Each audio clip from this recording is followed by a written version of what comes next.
Hello Mataji, and you're watching Morning Pulse on Hornbill TV. Union Home Minister Amit Shah highlighted the significance of 3 new criminal laws in India which came to effect on July 1, 2024. He stated that these laws were introduced following Prime Minister Narendra Modi's principles: citizen first, dignity first and justice first. Shah noted that the reforms represent the most significant overhaul of the 21st century for the criminal justice system. He added that police operations now rely on data and scientific evidence rather than force or third-degree torture. The laws have also integrated the 5 pillars of the justice system: police, prisons, judiciary, prosecution and forensics into a unified online framework. अलग अलग प्रकार के प्रावधान लेकर आए हैं। मित्रों, नरेंद्र मोदी जी ने कहा citizen first, dignity first, justice first. ये 3 आधार पर एक कानून बने हैं और मैं निर्विवाद रूप से कह सकता हूं मोदी जी ने कई क्षेत्रों में सुधार किया है, रिफॉर्म्स किए हैं, मगर 21वीं सदी का सबसे बड़ा रिफॉर्म हमारे ये आपराधिक न्याय प्रणाली के 3 कानून हैं। और डंडे की जगह आज हमारी पुलिस डाटा पर काम कर रही है और थर्ड डिग्री की जगह साइंटिफिक एविडेंस के आधार पर कर। ये कानूनों के माध्यम से पुलिस, जेल, न्यायपालिका, अभियोजन और फॉरेंसिक, ये 5 स्तंभों को ऑनलाइन जोड़ दिया है। इसके अंदर महिला और बच्चों के लिए अलग चैप्टर की व्यवस्था की है। EFIR और 0 FIR से आज बहन बेटियों को अपमानित स्थिति में जाकर थाने पर FIR नहीं करनी पड़ती है। सभी जब्ती की वीडियोग्राफी अनिवार्य कर दी गई है और इसकी चेन ऑफ कस्टडी भी सुनिश्चित कर रही है। 7 साल से ज्यादा जिसमें अपराध है वो सभी केसों में फॉरेंसिक जांच को, FSL जांच को अनिवार्य करने का काम कर दिया है। और इसके माध्यम से ये जो 80% से ज्यादा दोष सिद्धि का दर आया है ना, वो इसी के कारण आया है। हमने कई नई चीजें जोड़ी हैं: आतंकवाद, मॉब लिंचिंग, संगठित अपराध, डिजिटल अपराध और समय सीमा का निर्धारण भी अलग अलग जगह पे पुलिस, प्रोसिक्यूशन और न्यायालय तीनों को लिया है। और सबसे बड़ी बात है, देश छोड़कर भागे हुए अपराधियों के लिए ट्रायल इन एब्सेंसिया का प्रोविजन किया है। ये जो देश छोड़कर भागे हैं ना, अब नए कानून में इनको भले विदेश में हो, उनकी अनुपस्थिति में इनकी ट्रायल चलेगी और सजा करने का प्रावधान हमने नया कानून के अंदर किया है।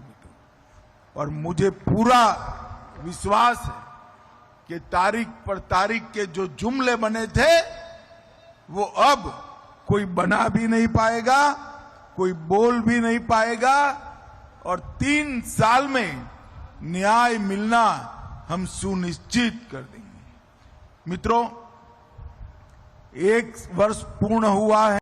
Several units of blood and plasma have been stolen from the blood bank of the prestigious All India Institute of Medical Sciences AIIMS in Bhopal, according to the police. Following a complaint by AIIMS blood bank in charge Dr. Gayendra Prasad to the bugged Sivani police station, a case was registered against an outsourced employee.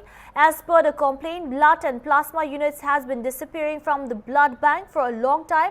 Deputy Commissioner of Police for Zone 2 of the Bhopal Police, Vivek Singh, said AIIMS management has filed a case of plasma theft against the outsourced employee Ankit. A case has been filed against Ankit under the theft charges and he will be arrested soon. ये हमें AIIMS प्रशासन जानकारी मिली थी कि एक उनका जो outsource कर्मचारी है अंकित खेलकर, उसके द्वारा प्लाज्मा चोरी किया जा रहा है और जिसका जब उनको शक हुआ था तो उन्होंने अपने फुटेज और उसको भी चेक किया था तो उनको कुछ संदिग्ध उसमें गतिविधियां मिली थी। इसके आधार पे उन्होंने थाने पे इसमें रिपोर्ट कराया था जिसमें हमने चोरी की धारा में इसमें रिपोर्ट उसमें दर्ज किया है और अभी अंकित को गिरफ्तार करने के प्रयास में जारी है। गिरफ्तारी के उपरांत ही पता चल पाएगा कि वो जो प्लाज्मा कब से चोरी कर रहा है और उसको क्या यूज कर रहा है, कहीं ब्लैक में उसको बेच रहा है, वो सारी जानकारी उसके बाद पता चल पाएंगे। शुरुआती दौर में जो प्लाज्मा देखने को मिला वो क्या प्लाज्मा को प्रशासन ने जब्त कर लिया था या ले जा पाया है? एम्स जो प्रशासन है, जो हमें जानकारी लगी थी कि एक बार कुछ संदिग्ध वो सामान ले जा रहा था तो प्रशासन उसको जब्त कर लिया था और उसके बाद फिर उन्होंने फुटेज वगैरह जब चेक किया था तो उसकी गतिविधियां और संदिग्ध लगी थी जिसके बाद उन्होंने पुलिस को सूचना दी थी। उसमें Delhi's Patiala House Court on Friday remanded Chaitanyanand to 14 days judicial custody in an alleged molestation case. Chaitanyanand Saraswati was brought to court after expiry of 5 days police custody in molestation case. It is alleged that he molested 17 girls in an educational institute of Vasant Kunj area. Judicial Magistrate First Class JMFC Animesh Kumar remanded Chaitanyanand Saraswati lies Batra Sati in judicial custody till October 17.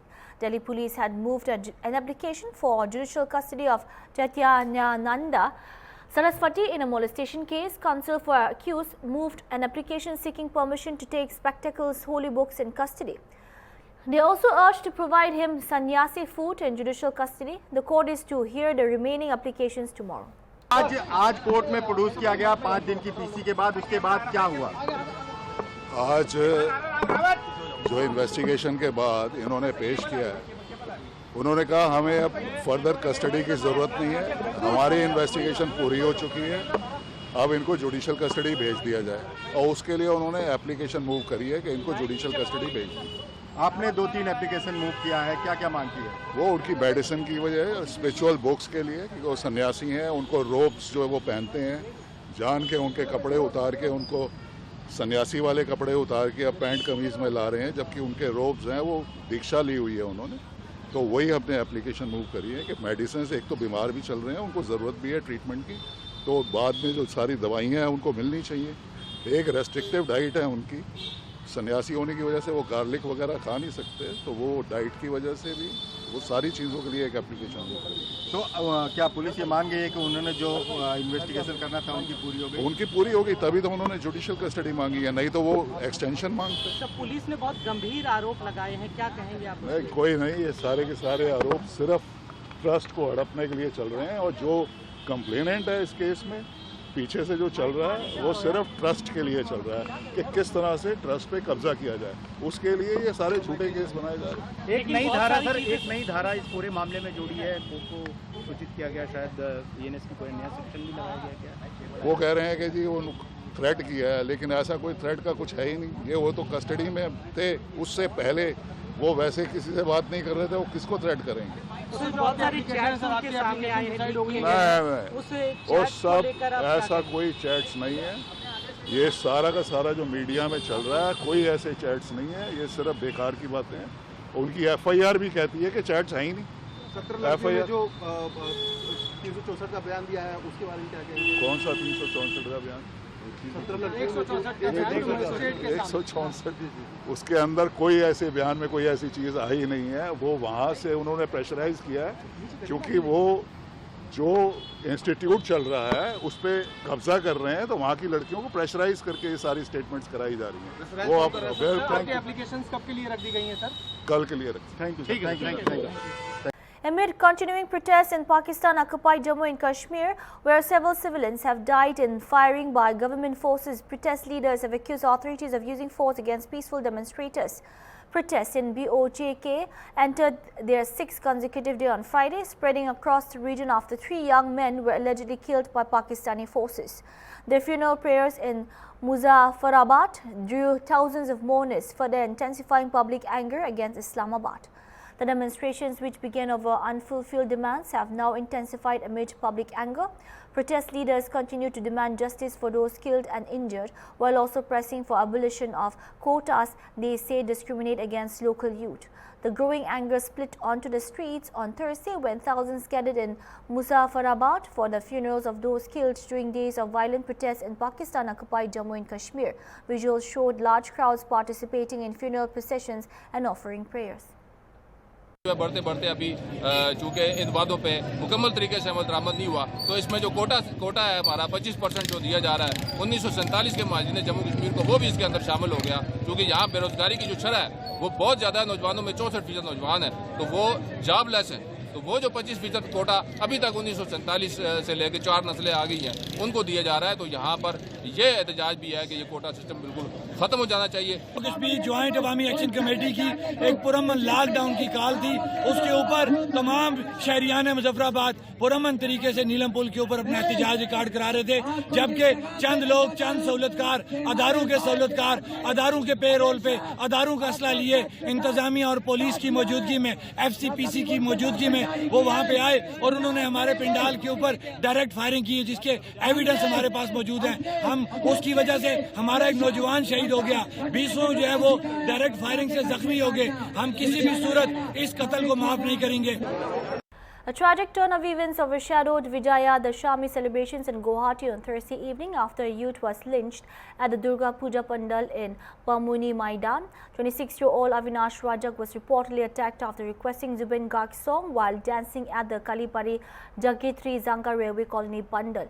He sustained severe injuries and was rushed to KGMT Hospital in Kitanagar, where he later succumbed. The incident involved a group of 20 to 25 youths allegedly led by Sujit Sarkar and Ratul Bora. Rajak's family has filed a complaint with Chandmari police station and police investigations are ongoing. The attack has sparked tension in the local area.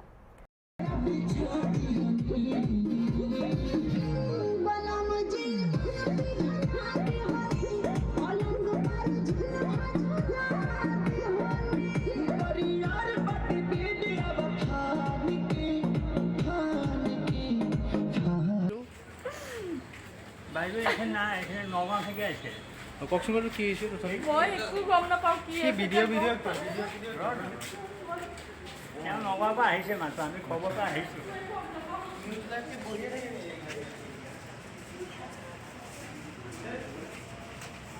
मैं घूम के आ रहा था तो मैं देखा उसको auto में लेके जा रहा था, मतलब हॉस्पिटल के लिए। तो उनका पिताजी था, मैं था और मेरे साथ एक दोस्त भी था जो हम शटल घूम के आ रहा था। तो ऑल ऑफ सडन हम लोग जब उसको रेडी हो रहा था हम लोग जाने के लिए, तो एक आदमी आया तो उसने बोला कि मतलब ओपन धमकी दिया कि इसको समझाओ, इसका हम कौन है, मेरा नाम सुजीत है, ये पहचानता है बोल के। वो उसने बोला कि अभी तो आप मारा किया, कल फिर ये जब होश में आएगा फिर से हम मारेगा उसको, ऐसा करके ओपन धमकी देती गया। उसके साथ 3 आदमी था और मैं तो नहीं पहचानता हूँ उन लोग का नाम, और पीछे में भी काफ़ी सारे लड़के थे। क्यों मारा? वो तो कुछ मुझे पता नहीं, मतलब कालीबाड़ी में जो किया हुआ क्या नहीं वो मुझे नहीं पता, लेकिन जब मैं उसको हॉस्पिटल लेके आ रहा था वो ऑटो से अब ऐसा incident. Sean Diddy Combs has asked for leniency in his sentencing following his federal prostitution-related conviction earlier this year.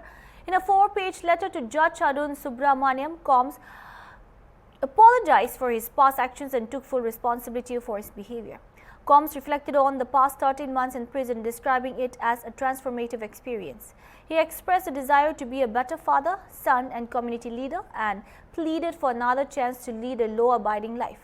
Prosecutors have requested a sentence of at least 11 years, while Combs' legal team seeks 14 months, including time served. Earlier this week, the judge denied his request for a new trial or acquittal.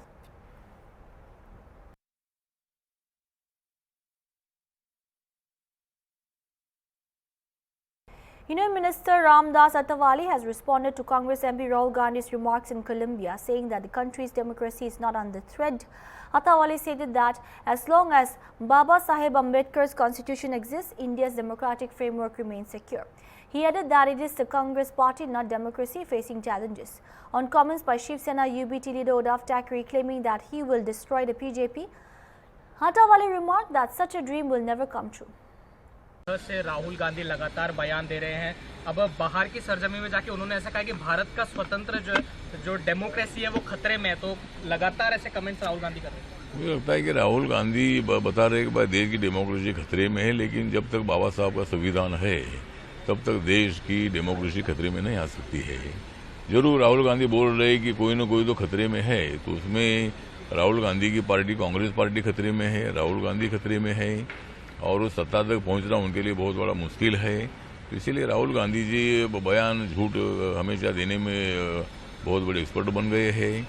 तो मुझे लगता है कि देश की democracy धोखे में नहीं है, कांग्रेस पार्टी धोखे में है। उद्धव ठाकरे ने कल अपने भाषण में ये कहा कि बीजेपी जो है ये तोड़फोड़ की राजनीति करती है, बीजेपी को ही हमें खत्म कर देना चाहिए। मुझे लगता है कि माननीय उद्धव ठाकरे जी एक पार्टी के नेता है और कोई पार्टी खत्म नहीं होती है।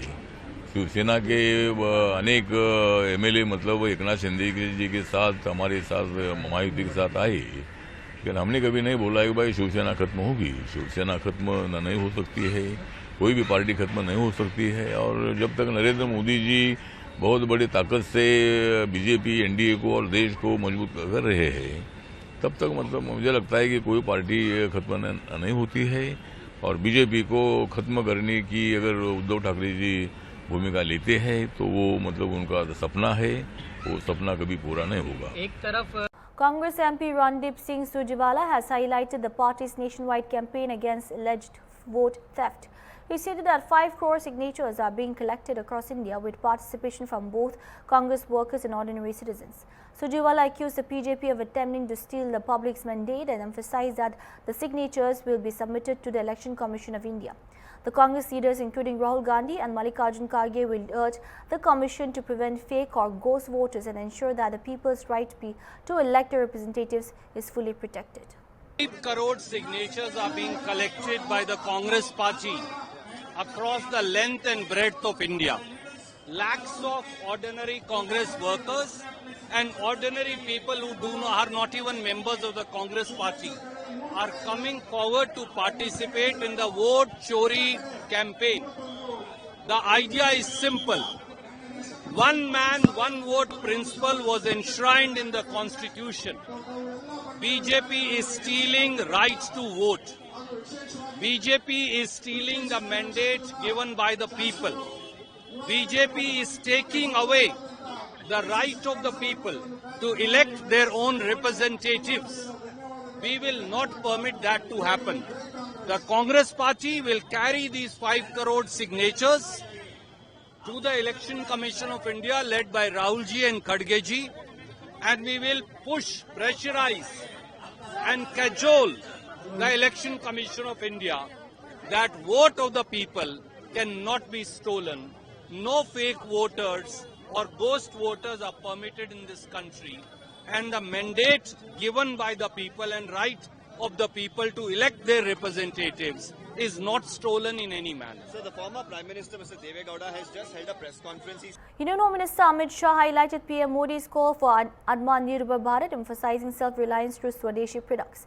He said just before Diwali, the GST of 395 items was reduced, benefiting households on boosting sales during Navratri. Shah added that if all 1.4 billion Indians commit to buying domestically made products, India's market could become the world's largest, driving rapid economic growth. He further noted that PM Modi has elevated India's economy from 11th to 4th place globally, and by 2047, India aims to be #1 in all fields. The Union Minister stressed that the path to this goal lies in increasing domestic production, manufacturing and encouraging citizens to prioritize Swadeshi products. Haryana की जनता को मोदी जी की 2 बातें भी याद करना चाहता हूं। एक तो मोदी जी ने दीपावली के पहले ही जीएसटी में ढेर सारे बदलाव कर 395 चीजों में जीएसटी के दर कम करने का काम। दीपावली के पहले हमारी माताओं बहनों के लिए ये बहुत बड़ा तोहफा है, और इसके कारण नवरात्रि के पहले दिन ही बड़ी ढेर सारी खरीदी में वृद्धि दर्ज की गई। परंतु इसके साथ साथ उन्होंने दूसरा भी विषय कहा है कि भारत के हर घर ने, हर उपभोक्ता ने ये तय करना है कि हमारी रोजिंदा उपयोग की चीजें और सारी चीजें हम स्वदेशी ही खरीदेंगे। मित्रों, स्वदेशी का मंत्र महात्मा गांधी ने आजादी के आंदोलन में दिया था और उसके माध्यम से देश को बाजार समझने वाले अंग्रेजों को कड़ी चेतावनी भी दी थी और जवाब भी दिया था। और स्वदेशी की भावना ने पूरे देश में स्वराज की भूख को जागरूक किया और देश को आजादी मिली। और आज हमारे प्रधानमंत्री नरेंद्र मोदी जी स्वदेशी का जो नारा दिया है वो 2047 में महान भारत की रचना कर कर ही दम लेगा, उसका मुझे भरोसा है। हम 140 करोड़ के हिंदुस्तानी अगर हर चीज हमारे देश में बनी हुई खरीदे तो ये दुनिया का सबसे बड़ा बाजार बन जाएगा और हमारी अर्थव्यवस्था देखते देखते देखते आगे बढ़ेगी। मोदी जी ने अर्थव्यवस्था को 11वें नंबर से चौथे नंबर पर लाया है, मगर हरियाणा वालों चौथा नंबर ठीक है क्या? अरे जोर से बोलो, चौथा नंबर ठीक है? ठीक है। 2047 में हरेक क्षेत्र में भारत संसार में सबसे पहले नंबर पर होना चाहिए, ऐसे भारत की रचना करें।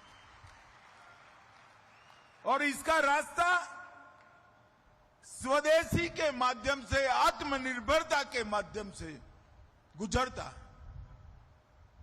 उत्पादन बढ़ाना, देश में उत्पादन करना और हर भारतीय ने भारत में बनी हुई चीजों को खरीदना, यही मंत्र है दुनिया में सर्वोच्च स्थान पर पहुंचने का। भाइयों बहनों, दीपावली दशहरा गया है। मैं आग्रह करता हूं, हमारे गुजरात में दीपावली के दूसरे दिन नया साल मनाते हैं, हरियाणा में शायद नहीं मनाते हैं, मगर गुजरात के नए साल के उपलक्ष्य में हरियाणा के लोग भी दीपावली के दिन ही संकल्प ले कि हमारा पूरा परिवार देश में बनी हुई चीजों का ही उपयोग करेगा, तो मोदी जी की ये जो आह्वान है वो सफल होगी। मित्रों, हरियाणा भर At the Kautilya Economic Conclave 2025, Union Finance Minister Nirmala Sitharaman delivered a significant inaugural address highlighting India's focus on domestic reforms and resilience. Mari Elka Bangsetu, Special Advisor for International Trade to the President of Indonesia, said the minister emphasized the importance of regional cooperation, crafting India's own path in changing global order and strengthening domestic responses to economic uncertainties.